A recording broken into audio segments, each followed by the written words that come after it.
رشتے میں رکاوٹیں ہیں میرا بھائی، اس کا علاج یہ ہے کہ 2 رکعت نماز صلاۃ الحاجہ کی نیت سے اسی کام کے لیے، اسی غرض کے لیے پڑھیں، اور 3 دفعہ سورۃ الرحمن اول آخر درود شریف پڑھ کے پڑھیں، اور پھر دعا کریں کہ یا اللہ جو میرے لیے خیر کے رشتہ عطا فرما۔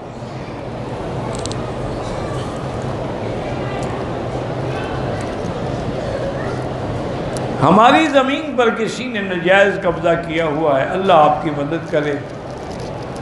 آج کل تو یہ وبا ہے نا دنیا میں، باقاعدہ لینڈ مافیا ہیں، ان کی پارٹیاں ہیں، گنڈے رکھے ہوئے ہیں، زمینوں پہ قبضے کر لیتے ہیں، اور غریب آدمی ان کا مقابلہ بھی نہیں کر سکتا، اور پھر فریاد تو کوئی سنتا ہی نہیں۔ بہرحال اللہ سے 2 رکعت دعا نماز پڑھ کے دعا بھی مانگو اور کوشش بھی کرو، اللہ مدد کرے۔ سعودی عرب میں فطرانے کی کم از کم رقم 10 ریال ہے، لیکن بہتر 15 ریال۔ نماز عید کی ترتیب کیا ہے؟ 2 رکعت تکبیروں کے ساتھ، پھر امام 2 خطبے دیں گے۔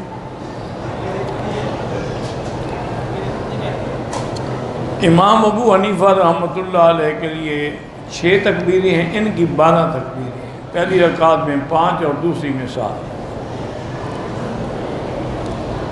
کئی طواف اگر لگاتار کریں، بعد میں ہم اس کے واجب الطواف پڑھ لیں تو بالکل ٹھیک ہے، وہ بھی جائز ہے، لیکن افضل یہی ہے کہ ہر طواف کے بعد 2 رکعت پڑھ لی جائے۔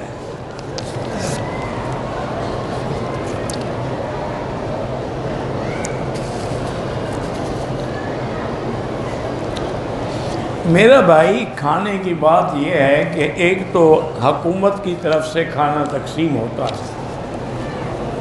اور ایک بعض اہل خیر حضرات جن کو اللہ نے دولت دنیا دی ہے وہ بھی انتظام کرتے ہیں، دسترخوان لگاتے ہیں، کھانے پکے ہوئے تقسیم کرتے ہیں، کھجوریں تقسیم کرتے ہیں، بعض لوگ لسی تقسیم کرتے ہیں، دہی تقسیم۔ تو میں نے آپ کو ایک اجمالی مشورہ دیا تھا کہ اگر آپ امیر آدمی ہیں تو نہ کھائیں، جس کا بھی ہو، کیونکہ اللہ نے جب آپ کو خود پیسہ دیا ہوا ہے تو تم کیوں نیچے والا ہاتھ بنتے ہو؟ حضرت نے فرمایا الید العلیٰ خیر من الید السفلی، تم اوپر والا ہاتھ بنو، نیچے والا نہ بنو، یعنی دینے والے بنو، لینے والے نہ بنو، کھلانے والے بنو، کھانے والے نہ بنو۔ تو اس لیے افضل جو ہے وہ یہی ہے، لیکن اگر کسی نے کھا بھی لیا ہے تو مسافر کے لیے بھی گنجائش ہے کھانے کی، اور عمرے والے مسافر ہیں، اس لیے نعوذ باللہ کوئی حرام نہیں ہے، اور نہ ہی وہ زکوٰۃ کا پیسہ ہوتا ہے، وہ تو باقاعدہ ایک قسم کا آنے والوں کے لیے ضیافت اور ہدیہ ہے، کھا سکتے ہیں، لیکن افضل یہی ہے کہ اگر اللہ نے پیسہ دیا ہو نا جی تو پھر اس کا اللہ تعالیٰ ہی برکتیں عطا فرماتے ہیں، بلکہ ان کو دیکھ کر تم بھی لے کے لوگوں کو کھلایا کرو، جو تمہارے کمرے میں ہیں ان کا انتظام تم کر دو کہ بھئی میں تمہارے لیے روز کھانا لے آؤں، تو ثواب بھی ملے گا، اکٹھے بیٹھ کے کھانا بھی کھاؤ گے۔ کہتے جی کہ حج اور عمرے کے نام پر جو کچھ ہو رہا ہے ایک قسم کی پکنک ہی بن گئی ہے، اللہ ہدایت دے تو قیامت کی علامت ہے۔ حضور نے خود فرمایا تھا ایک زمانہ آئے گا لوگ سیر و تفریح کے لیے حج کریں گے یا بھیک مانگنے کے لیے حج کریں گے، تو یہ تو دور ہے، یہ تو ہونا ہے، لیکن ان میں بھی کوئی نہ کوئی اللہ والا ہوتا۔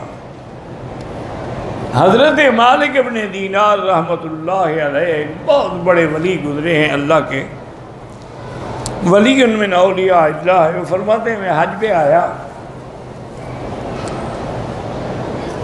تو مینا کی مسجد خیف میں سویا ہوا تھا۔ پہلے جتنے بزرگ تھے نا ہمارے وہ پیدل حج کرتے تھے، میرے والد صاحب رحمۃ اللہ علیہ ساری زندگی پیدل حج کیا، آخری حج جو ہے وہ میں نے ان کو گاڑی پہ کروایا، کیونکہ اب بالکل وہ معذور ہو گیا تھے چلنے سے۔ اور نظر بھی جواب دے گئی تھی، بہت قریب سے نظر آتا تھا، دور سے نظر نہیں آتا تھا۔ تو اس لیے میں نے مجبور، اور چل نہیں سکتے تھے، مجبور بھی تھے، تو میں ان کو پھر گاڑی پہ لے گیا اور ساتھ ویل چیئر بھی رکھ لی تاکہ جہاں ضرورت ہو گاڑی نہ جا سکے۔ لیکن ان لوگوں کے حج جو ہے نا جی، بس اللہ قبول فرمائے، اور ان کی محنتوں کی وجہ سے شاید اللہ ہمارے بھی قبول فرمائے۔ جب ہم حج کر کے آئے، ہمارے ساتھ بھی تھے، والدہ بھی تھی، بہنیں، بچے، اب آج کل بھی دعا کریں، میری بہن کو بھی، بیوی کو بھی سخت تکلیف ہے، اللہ شفا دے، امتحان ہے، ابتلا۔ میں ابھی دیکھا نہیں آپ نے، شاید کرسی پہ اور نہیں کیا ہوگا، میں بیٹھے بیٹھے نیند کر رہا تھا، چونکہ سو نہیں سکتا پریشانی سے، ادھر جاؤ پھر ادھر جاؤ، پھر ادھر جاؤ، پھر ادھر جاؤ۔ الحمدللہ بیماری بھی وہی دیتے ہیں، شفا بھی وہی دیتے ہیں، لا شفا الا شفاؤک شفاؤک لا یغادر سقما۔ تو بہرحال جب ہم یعنی مینا عرفات، مزدلفہ عرفات کر کے مینا آ گیا، کنکریاں مارنے کے لیے، رمی جمرات کے لیے جانا تھا، تو میں نے والد صاحب سے عرض کیا، میں نے کہا حضرت مجھے آپ وکیل بنا دیں تاکہ میں اپنی کنکریاں بھی مار آؤں اور ان باقی کو بھی لے جاؤں، اور آپ کی کنکریاں بھی میں مار لوں۔ غصے میں آ گئے، کیوں؟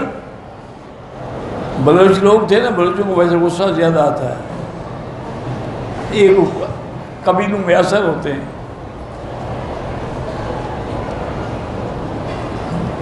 ایک آدمی نے کہا نا کہ بلوچ جو ہے نا بے سے بہادر ہوتا ہے، تو نے کہا نہیں، بہادر تو ہو نہ ہو، بد ضرور ہوتا ہے۔ لام سے، انہوں نے کہا جی لام سے لڑاکا ہوتا ہے۔ تو بہرحال ناراض ہو گیا۔ میں نے کہا حضرت اس میں ناراض ہونے والی کیا بات ہے؟ یہ تو قرآن پاک ہے کہ لیس علی المریض حرج ولا علی الاعرج حرج، کہ مریض پر بھی اور نابینا پر بھی اور لنگڑے پر بھی کوئی عذر نہیں ہے شریعت میں، اس کو اجازت ہے، رخصت ہے۔ تو آپ کی تو نظر بھی نہیں ہے، آپ چل بھی نہیں سکتی ہیں، تو اب اگر آپ معذور نہیں ہیں، وکیل نہیں بنائیں گے، تو یہ آیات لوگوں کے لیے ہے، آپ اس پر عمل نہیں کریں گے۔ وہ اور زیادہ غصے میں آ گئے، کہنے لگے مولوی مکی میں سمجھتا تھا تم عالم ہو گیا، تم تو جاہل ہو بھائی۔ میں نے کہا جی میں نہیں، جہالت سے تو خیر شک ہی نہیں ہے، میں جاہل ہوں، لیکن انہوں نے کہا اللہ کے بندے بات سمجھو، یہ آدمی اگر نابینا ہے، لنگڑا ہے، اندھا ہے، عذر ہے، جب میری گاڑی کھینچنے والا، ویل چیئر پکڑنے والا میرا بیٹا موجود ہے تو میرا عذر تو باطل ہو گیا، عذر کہاں رہا کہ میں وکیل بناؤں؟ انہوں نے کہا معذور ہوتا تو وکیل بناتا نا، میں تو معذور نہیں ہوں، گاڑی پہ آیا ہوں، ابھی آپ گاڑی پہ لے جائیں گے، مجھے جا کے جمرات کے قریب کھڑے کر دیں گے، میں پتھر اندر، میں نے کو وہاں نشانے بازی کرنی ہے کہ نظر کی ضرورت ہے؟ انہوں نے کہا اللہ کے بندے جب میرا عذر باطل ہو گیا تو پھر میں وکیل کیسے بناؤں؟ یہ لوگ بڑے لوگ تھے جی۔ اب تو بس دعا کریں اللہ قبول کر لے، ورنہ وہ دور چلا گیا، بس وہ ہم نے دیکھا تھا، وہ دور چلا گیا۔ تو حضرت مالک بن دینار فرماتے ہیں کہ میں سویا ہوا تھا کہ میں نے خواب میں دیکھا کہ دو فرشتے کھڑے ہیں، آپس میں بات کر رہے ہیں کہ بھی اس سال کتنے حاجی تھے؟ ایک نے کہا 6 لاکھ، دوسرے نے پھر سوال کیا بھئی 6 لاکھ تو آدمی آئے نا، ان میں حاجی کتنے تھے؟ انہوں نے کہا حاجی صرف 6 تھے۔ تو فرماتے ہیں میری تو ڈر کے مارے نیند کھل گئی، سارا دن میں روتا رہا، ذکر کرتا رہا، سارا دن میں تسبیحات پڑھتا رہا کہ یا اللہ پتہ ہے میں ان 6 میں ہوں کہ نہیں ہوں۔ 6 لاکھ میں جب حاجی ہی صرف 6 ہیں۔ کہتے ہیں کہ مینا کی دوسری رات پھر میں سویا ہوا تھا مسجد خیب میں، پھر میں نے دیکھا کہ وہی دونوں فرشتے کھڑے ہیں۔ تو پوچھے ہاں بھی کیا ہوا؟ اور انہوں نے کہا اللہ نے ان 6 کے حج کی برکت سے 6 لاکھ کا قبول کر دیا، اب کوئی خالی نہیں جا رہا۔ اس لیے دعا کرو کہ اللہ ہماری قبول کر، ورنہ دیکھو نا جی، ہم شیو کرا کے حجر اسود کو بوس کر دیں، شیو کرا کے سرکار دو جہاں کے سامنے کھڑے ہو کے صلاۃ و سلام پڑھیں، یہ عذاب کی علامت ہے یا نیکی کی علامت ہے؟ کہیں گستاخی اور بے ادبی سے اللہ ناراض نہ ہو جائے؟ جن کے سامنے اونچی آواز کرنے سے بھی اللہ ناراض ہو جاتے ہیں، عمل حبط ہو جاتے ہیں، تو ان کی سنت کا خلاف کر کے جب آدمی سامنے کھڑا ہو، بس دعا کرو اللہ ہمارے حال پہ رحم کرو، اللہ مسلمانوں پہ رحم فرما۔ پہلی امتوں میں جو بیماریاں تھیں نا، کسی میں ناپ تول کی بیماری تھی، کسی میں لڑکوں سے بدفعلی کرنے کی عادت تھی، کسی قوم میں دھوکہ دہی کی عادت تھی، کسی قوم میں نفاق تھا، اس امت میں وہ ساری بیماریاں اکٹھی ہو کے آ گئی، ہر بیماری یہاں بس رحمت کی امید لگا کے بیٹھے ہیں، ورنہ عمل سے کوئی چیز سامنے نہیں آتی۔ انشورنس کرانا ناجائز ہے، اس میں جوا بھی ہے اور سود بھی ہے۔ جوا کیسی ہے؟ آپ نے 10 لاکھ کی پالیسی دی، 1 لاکھ جمع کرایا تو حادثہ ہو گیا، تو آپ پیسے لیں گے کہ نہیں لیں گے؟ اب باقی پیسے تو آپ نہیں دے رہے ہیں، یعنی آپ نے 1 قسط دی اور 10 لاکھ لے لیا، تو سود کس کو کہتے ہیں؟ اور دوسرا جوا اسی لیے ہے کہ آدمی 100 روپیہ لگائے 1000 کما لے، تو یہ تو ڈبل حرام ہے، باعتبار سود کے بھی حرام ہے اور باعتبار جوئے کے بھی حرام ہے۔ ایک ہے کہ ہم کسی ملک میں ہیں، قانون ان کا ہمیں مجبور کرتا ہے، پھر ہمیں گناہ نہیں ہو، پھر ہم مجبور ہیں۔ منہ بولی بہن سے نکاح ہو سکتا ہے جی؟ منہ بولنے سے کیا ہو جاتا ہے جناب؟ منہ بولنے سے کچھ نہیں ہوتا، بالکل ہو سکتا ہے، کیوں نہیں ہو سکتا؟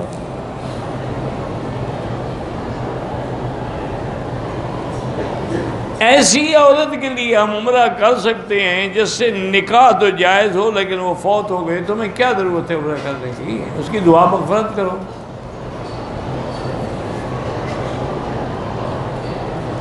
ہم نے سوال کے 6 روزے اکٹھے رکھے، کوئی حرج نہیں میرا بھائی، یہ مستحبات کا جھگڑا ہے۔ سود کی قسمیں بینک والوں سے پوچھے، مجھے کیا پتا سود کی کتنی قسمیں ہیں۔ بینک کی نوکری جو کرتے ہیں ان کے ہاں کھانا جائز ہے، بالکل جائز ہے، ان کی تنخواہ تو حلال ہے نا۔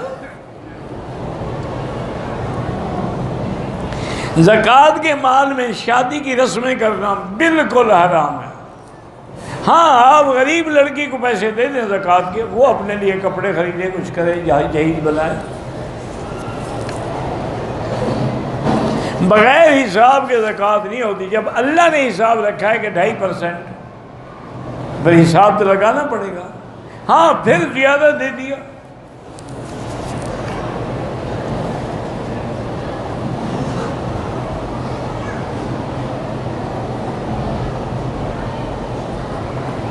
ایک بچے کو بیٹا پیدا ہوا، 3 دن کے بعد مر گیا،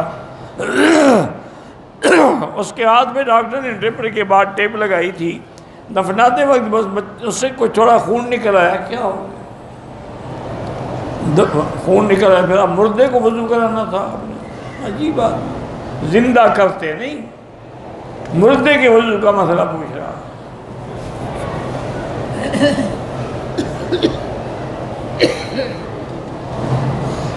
ایک آدمی اگر نشے میں شراب کے مر گیا، معاملہ اللہ کے پاس ہے، اللہ چاہیں تو بغیر سزا کے معاف کر دیں، چاہیں تو جہنم میں ڈال کے بعد میں معاف کریں، بخشا جائے گا، کافر تو نہیں ہے نا، گناہ گار ہے۔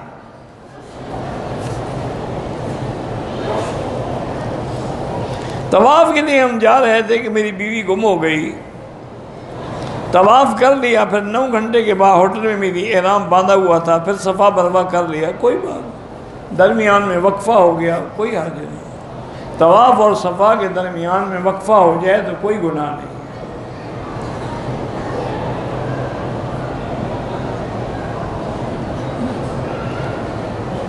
کہتے ہیں کہ پاکستان میں کوئی ایک آدمی ہے، وہ کہتے ہیں کہ جس نے حضور پاک کی زیارت کرنی ہو، صحابہ کی کرنی ہو، امام حسن امام حسین کی کہتے ہیں میرے پیر کی زیارت کرنی ہے، وہ سب سے بڑا بے ایمان ہے ماشاءاللہ۔ اس کا پیر اب نبی کے برابر ہو گیا، اس سے بڑی بے ایمانی کوئی ہے دنیا میں؟ یہ تو دجال ہے جو دعویٰ کرے کہ میری زیارت کرو تو نبی کی زیارت ہو گئی۔ وہ ساری دنیا کے اولیاء اکٹھے کرو تو ایک صحابی کے پاؤں کی انگلی کے برابر بھی نہیں بنتے۔ نبی تو نبی ہے، اس کا تو شان ہی الگ ہے۔ جمعہ کے دن کپڑے دھونے چاہیے جی، میلے ہوں تو دھونے چاہیے، کیوں نہیں؟ نہ میلے ہوں، ضروری تو نہیں کہ پہلے دھلے ہوئے ہیں پھر دھوتا رہے کہ جمعہ کے دن دھونا ہے۔ بچوں کے کپڑے جو ان سے چھوٹے ہو جاتے ہیں کسی اور چھوٹے بچوں والوں کو دے دو۔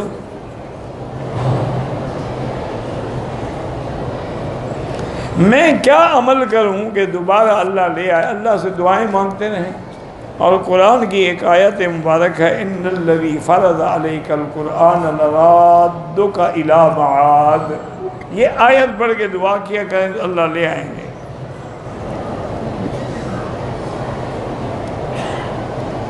کچھ گھریلو انفرادی اجتماعی پریشانیاں اور مشکلات ہیں، اللہ سب کی پریشانیاں دور کرے۔ جن کی اولاد ہی اللہ ان کو سب صاحب اولاد کرے۔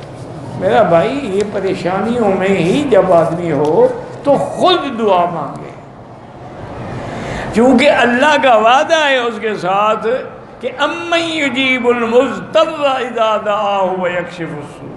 یہ نہیں لوگوں سے کہے، خود دعا کرے گڑ گڑا کے رو رو کے اللہ سے، تو انشاءاللہ اللہ کی رحمت آ جائے گی۔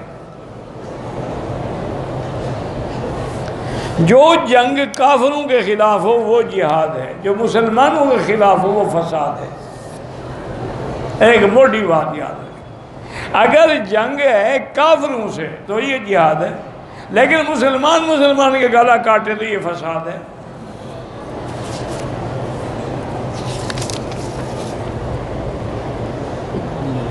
26 کو یہاں صحیح ہمارا 28 روزے ہوتے ہیں، ایک روزہ پورا کریں نا، کیونکہ یہاں 29 روزے ہوئے ہیں، آپ کے 28 بنتے ہیں، 28 کا کوئی مہمان نہیں ہوتا۔ میری رائے یہی ہے، جو کفر سے لڑ رہے ہیں وہ مجاہد ہیں، جو آپس میں لڑ رہے ہیں وہ مفسد ہیں، فساد کر رہے ہیں۔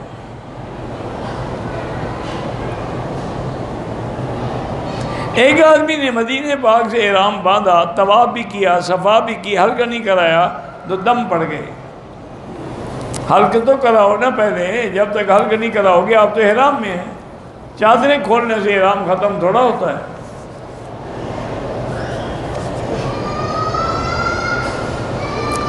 ایک آدمی نے احرام کے نیچے سلی ہوئی پیسے ڈالنے والی باسکٹ پہنی ہوئی تھی۔ بہرحال اگر باسکٹ بھی بدن پر تو وہ ناجائز ہے۔ ایک ہے پیٹی باندھی وہ جائز ہے۔ کسی کے نام کا عمرہ یا طواف نہ کریں، اپنے لیے کریں، ان کے لیے دعا کر دیں۔ جو یہاں آئے ہیں ان کا فطرانہ یہی دیا جائے۔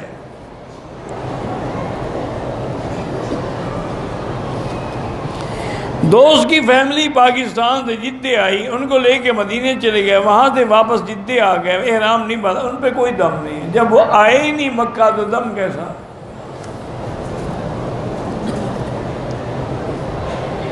مسجد عائشہ سے عمرہ کرنا بالکل حضور کا فرمان ہے۔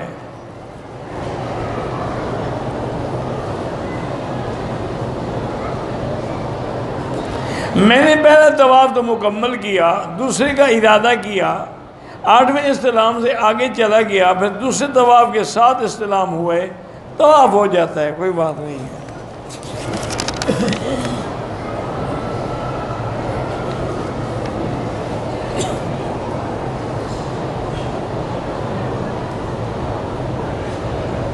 میں نے کرسی کو بچاتے بچاتے احرام میں میرے پاؤں پہ زخم آ گیا، خون بھی نکلا، کوئی دم نہیں ہے۔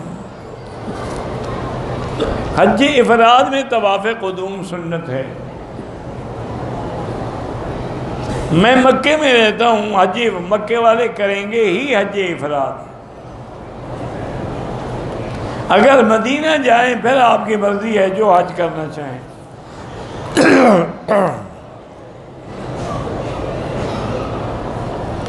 ایک آدمی بیمار ہوا، اس کی یادداشت میں فرق پڑ گیا، یہ کوئی چیز یاد آتی ہے کوئی کبھی نہیں۔ احرام کے نیچے واسکٹ پہن کے، اگر وہ معذور تھا تو کوئی جرمانہ نہیں، معذور نہیں تھا تو پھر جرمانہ۔ جو ساتھ والے تھے انہوں نے بھی نہیں بتایا کہ تم نے واسکٹ پہنی ہوئی ہے، اس کی یادداشت خراب تھی نا، ساتھ والوں کی تو خراب نہیں تھی۔ جو لوگ قسم کھا کے مال بیچتے ہیں ان کے مال میں برکت نہیں ہوتی ہے، کہ ہر وقت قسم قسم اور جھوٹی۔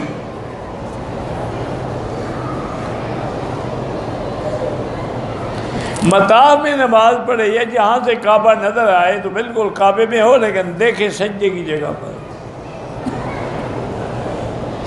حرم کے باہر ہوٹلوں میں جو گوشت پکتا ہے اللہ عالم، اگر کسی باہر کے ملک کا ہے تو کوئی اعتبار نہیں۔ احرام کی حالت میں بالوں پہ ٹک لگانا جو ہے بالکل دم پڑ جاتی ہے، سارے بال کٹوائیں۔ کہتے ہیں کہ حضور پاک بغیر داڑھی والے کو جواب نہیں دیتے۔ ہاں ایک حدیث میں آتا ہے کہ ایک آدمی آیا تھا حضور کی خدمت میں، اس کی بڑی بڑی مونچھیں تھیں اور داڑھی منڈی ہوئی، تو حضور نے اپنا رخ مبارک پھیر دیا۔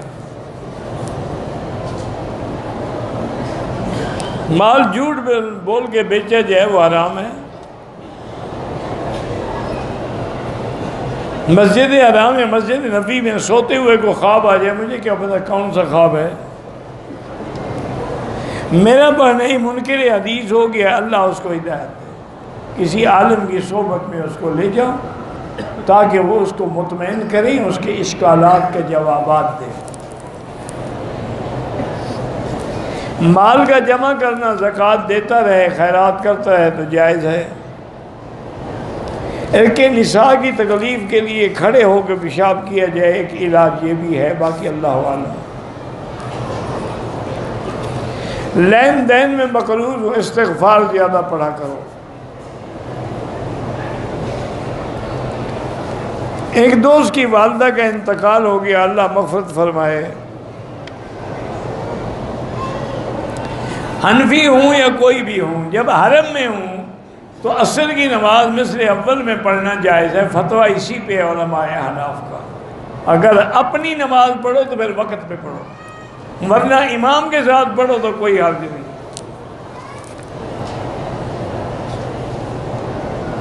باہر ہوٹلوں کے پاس کبوتر چوک پر نماز پڑھتے، اگر صفوں کے درمیان اتصال نہیں ہے اور اگلی صفیں نظر نہیں آ رہی ہیں، نماز نہیں ہوتی۔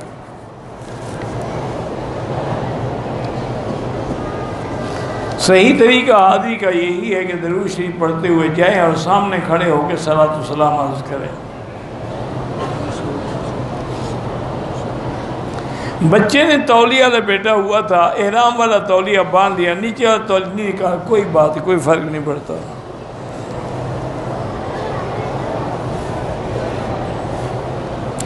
اگر کسی نے عمرہ کیا، حلق نہیں کرایا، احرام کھول دیا، 1 گھنٹے کے بعد حلق کرایا، کوئی دم نہیں آئے گا۔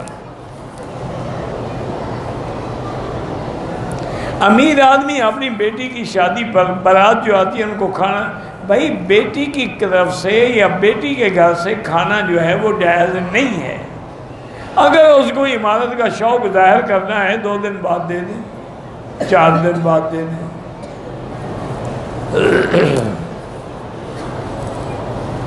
بارہ لڑکی والوں سے کھانا لینا کھانا جائز نہیں ہے بارات والوں کے لیے۔ ایک آدمی نے مذاق میں بی بی کو اماں کہہ دیا، کچھ نہیں ہوتا۔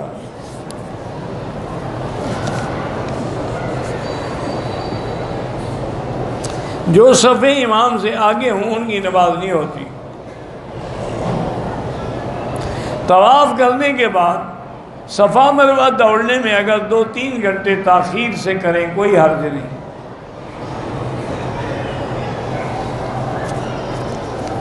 احرام میں رہو تو طواف صفا مروہ اگلے دن بھی کر سکتے ہو۔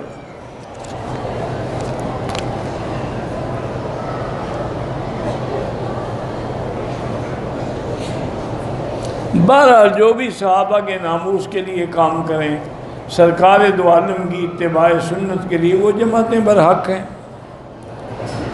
استلام کا معنی ہوتا ہے کہ ہاتھ لگائے، ہاتھ نہیں لگاتے اشارہ کرے، ہاتھ لگ جائے تو چومے ورنہ نہ چومے۔ اگر ہم مکے سے جدہ کسی عیادت کے لیے جاتے ہیں، واپسی عمرہ ضروری نہیں ہے۔ آب زمزم سے وضو جائز ہے، بالکل جائز ہے۔ آب زمزم کھڑے ہو کے پئیں تو جائز ہے، بیٹھ کے پئیں تو جائز ہے۔ زندہ افراد کے لیے آپ عمرہ اپنا کریں، ان کو ثواب کے لیے دعا کریں۔ حالت احرام میں بھول کے برتن والے صابن سے برتن دھو لیے، اس میں خوشبو دو چاری اور خیرات کر دو۔ روزانہ عمرہ کر سکتے ہیں، بالکل کر سکتے ہیں۔ عمرے کے لیے احرام دھونا ضروری نہیں، جب تک پاک ہے پاک ہے۔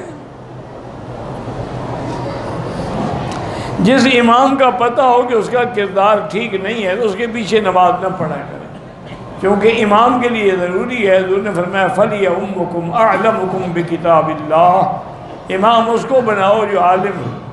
فَلْيَؤُمُّكُمْ أَقْرَأُكُمْ، امام اس کو بناؤ جو قاری ہو۔ اس لیے امامت کے لیے شرائط ہیں کہ جب آدمی کتاب و سنت کا عالم ہوگا تو پھر وہ ایسا بد کردار نہیں ہوگا انشاءاللہ۔ حج عمرے کی دعائیں کتابیں لینے لکھی ہیں، ضروری نہیں ہے۔ رفع یدین کرنے والوں کی بھی نماز ہوتی ہے، جو نہیں کرتے ان کے پاس بھی حدیث رسول اللہ ہے، ان کی نماز بھی ٹھیک ہے۔ نماز میں درود پڑھیں گے، باقی جو پڑھتے ہیں السلام علیکہ ایھا النبی، تو وہ معراج والی رات کی بات کو نقل کر رہے ہیں، اس سے حاضر ناظر نہیں ہوتا۔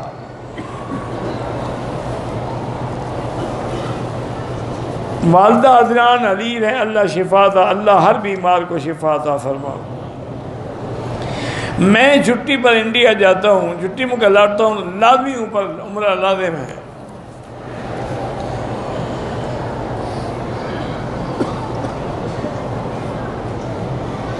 انڈیا میں ایک کمپنی IMA ہے، 1 لاکھ سرمایہ لگاؤ تو ہر ماہ منافع دیتے ہیں۔ اب کمپنی کے مالک غائب ہیں، اسی لیے تو انہوں نے اتنا نفع رکھا تھا، وہ پیسے اکٹھے کر کے گئے فی امان اللہ، آپ کے سارے ڈوب گئے۔ نفع کی امید میں اصل بھی گیا انشاءاللہ۔ دیکھو نا، اصولی بات ہے، جب نفع کی امید ہو 10,000 اور مل رہا ہو لاکھ، سمجھ لو کہ فریب ہے۔ مدینہ جائیں، کام ہے، مجبوری، نوکری ہے، تو پھر اس پر دب نہیں ہوگی، ورنہ مدینے سے بھی عمرہ کریں۔ انڈیا سے جب چھٹی سے واپس آئیں تو عمرہ کریں۔ عمرے کے بعد 40 نمازیں پڑھنا ضروری نہیں ہے، اللہ نصیب کرے تو الحمدللہ۔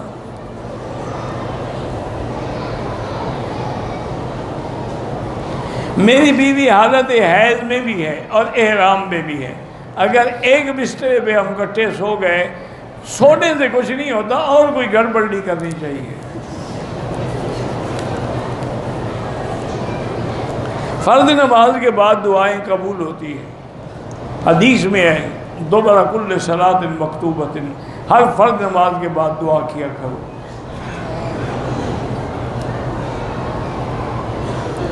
مولانا نور محمد صاحب کے والد بھی ہمارے، اللہ شفا عطا فرمائے۔ ہر طواف کے بعد 2 رکعت واجب ہے۔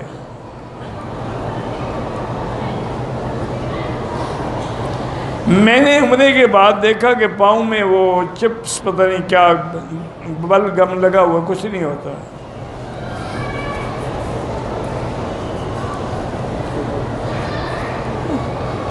عمرے پہ آ کے 50 طواف کرو یا 500 کرو، جتنا اللہ توفیق دے۔ ایک عورت حاملہ ہے، بار بار اس کو پانی آتا ہے، ہر نماز کے لیے نہیں وضو کر لیں۔ مثلاً آپ نے عصر کو وضو کیا تو وہ مغرب تک کافی ہے، قرآن پڑھیں، طواف کریں، پھر مغرب کے لیے وضو کر لیں، وہ عشاء تک کافی ہے۔ قباء مسجد میں 2 رکعت کا ٹائم مقرر نہیں ہے، لیکن مکروہ اوقات میں نہ ہو، باقی جب بھی وہاں جا کے 2 رکعت پڑھیں گے تو انشاءاللہ عمرے کا ثواب ملے گا۔ ہمیں پاکستان سے آتے ہوئے کچھ دوست تنگ کرتے ہیں کہ ہماری سگریٹیں لے جاؤ، بالکل حرام چیزیں نہ لایا کرو۔ تم بھی تو ایک گناہ میں ان کے مددگار بن رہے ہو. قرآن کا حکم ہے کہ تعاونوا فی البر والتقوی، نیکی کے کام میں مدد کرو، ولا تعاونوا فی الاسم، گناہوں میں تعاون نہ کرو. کسی کے لیے تو اپنے لیے کر کے اس کے لیے دعا کرو. بالکل انبیاء زندہ ہیں، قرآن کی روح سے بھی زندہ ہیں. جب شہید زندہ ہے تو نبی کا شان تو شہید سے کروڑوں درجے زیادہ ہے.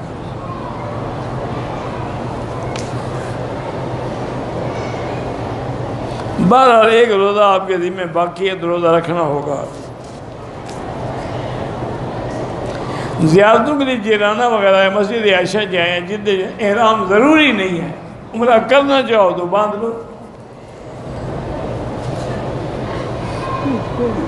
احرام کے دوران حجر اسود کو بوسہ نہ دیں. خوشبو لگی ہوتی ہے، لگ جائے گی. اگر خوشبو نہ لگی ہو تو دے سکتے ہیں. اگر ہاتھ زخمی ہو جائے پھر بھی آپ کے عمرے میں فرق نہیں ہے، لیکن خون نکل آئے تو جا کے وضو دوبارہ کریں. میں نے اپنی بیوی اور ایک بچی کا عمرہ داخلہ کرایا. میری بیوی کی طبیعت خراب ہو گئی. میں اس کے لیے عمرہ کر سکتا ہوں؟ بالکل نہیں کر سکتے ہیں. وہ خدا نہ خواستہ معذور تو نہیں ہے نا، طبیعت اتفاقاً خراب. جب اللہ موقع دے گا پھر ان کو عمرہ کرا دینا. مشرک جنت میں نہیں جا سکتا ہے. حرم اللہ علیہ الجنہ، اللہ نے اس میں جنت حرام کر دی ہے.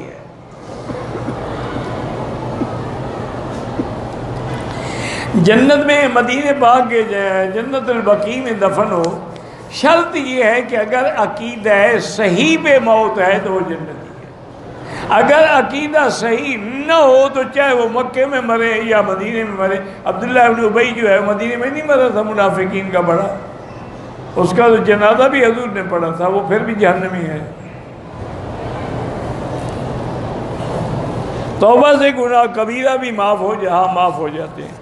حقوق العباد معاف نہیں ہوتے جب تک ادا نہ کریں. کسی نے میری بچی کو قتل کیا، آپ کو دیت لینے کا حق ہے، شریعت پہ حلال ہے، لے سکتے ہیں.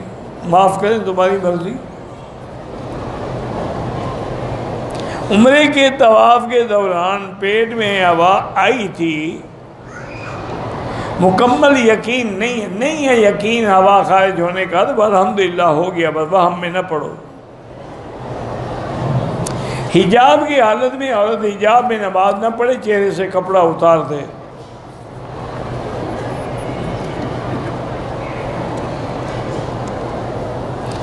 آپ یہ نہیں کہہ سکتی ہیں، آپ دعا اللہ سے کریں گی، صلاۃ و سلام حضور پہ پڑھیں گے. فجر کا مکروہ وقت جو ہے اس اشراق تک ہے. جب سورج نکل آئے گا تو مکروہ وقت ختم ہو جائے گا. بہرحال امام شافعی کے نزدیک تو ٹک لگانے سے ہو جاتا ہے، باقی ائمہ کے نزدیک سارے بال کٹوائیں ورنہ دم پڑ جائے گی. واللہ اعلم. اللہم صلی علی سیدنا محمد وعلی آل سیدنا محمد کما صلیت علی ابراہیم وعلی آل ابراہیم فی العالمین انک حمید مجید.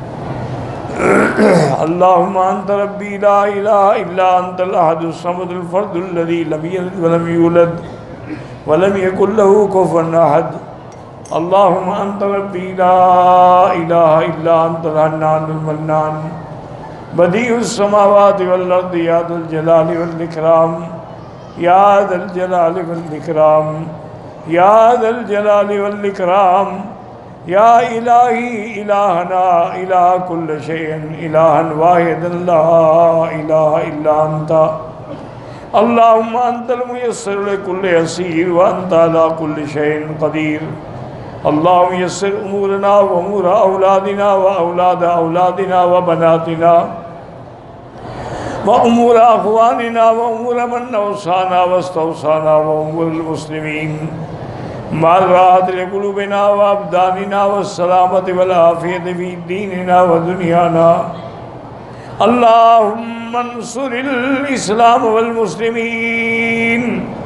اللهم احفظ سائر بلاد المسلمين هذا البلد الأمين فاجعل آمنا مطمئنا سخاء رخاء إلى يوم الدين برحمتك يا أرحم الراحمين یا اللہ بیماروں کو شفا عطا فرما، یا اللہ بیماروں کو شفا عطا فرما، یا اللہ ظاہری باطنی روحانی جسمانی بیماریاں پریشانیاں دور فرما، یا اللہ بے حیاؤں کو حیا عطا فرما، بے اولادوں کو اولاد صالح عطا فرما، بے روزگاروں کو روزگار عطا فرما، قرض داروں کے قرض عطا فرما، جن کے رزق میں تنگی ہے ان کے رزق میں برکتیں عطا فرما، یا اللہ بے اولادوں کو اولاد صالح عطا فرما، جن کے گھروں میں بچیاں ہیں ان کو خیر کے بہتر رشتے نصیب فرما، یا اللہ پوری دنیا میں جتنی مسجدیں ہیں مدرسے ہیں دین کے ادارے ہیں ان کی حفاظت فرما،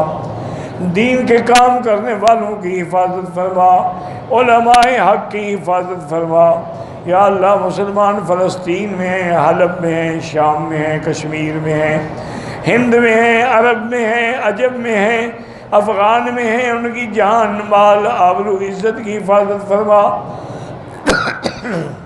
ربنا تقبل منا انك انت السميع العليم وتب علينا انك انت التواب الرحيم، وصلى الله تعالى على خير خلقه سيدنا محمد وعلى آله وصحبه اجمعين۔ اللهم صل على سيدنا محمد وبارك وسلم۔